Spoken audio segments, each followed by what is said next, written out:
merienda. Siyempre, ang merienda natin mga idol ay galing siyempre ay hinango sa ating lugar dito sa Ilocos Norte.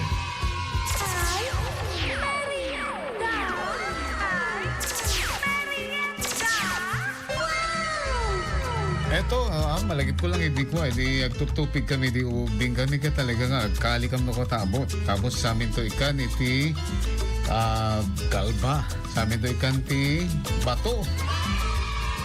This time, hindi na ganoon. Ang gagawin natin, tupig sa kawali na lang mga idol. Isang kawali lang ang kailangan lang natin mga idol at saka malagkit na bigas.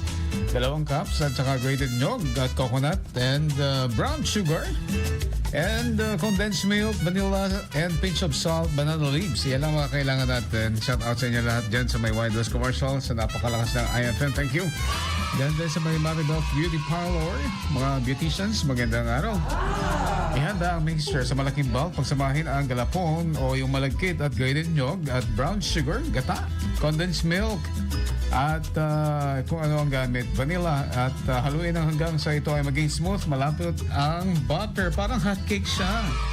Oh, pero mas malapot lang ang hotcake kaysa dito, di ba? Mas balot na sa dahon. Ibabalot natin. Bungo naman dyan dahon ti banana leaves. Alright. Maglatag tayo ng malambot na dahon ng saging. Maglagay tayo ng 2 hanggang 3 kutsara ng mixture. Huwag natin hamong nga bang-bang-bang. No, kasi baka nga maluto.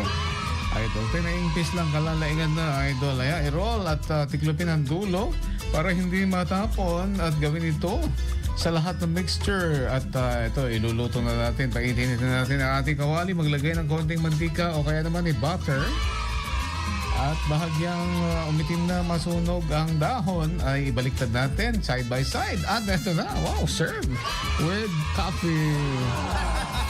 Kape-kape tayo nga rin din dami tubig dito abay ko. Okay na ito Ayan na ang ating ay merienda ngayon mga idol. Ang ating tupig sa kawali. Sa IFM mga idol mong FM, super alas 3:32 na.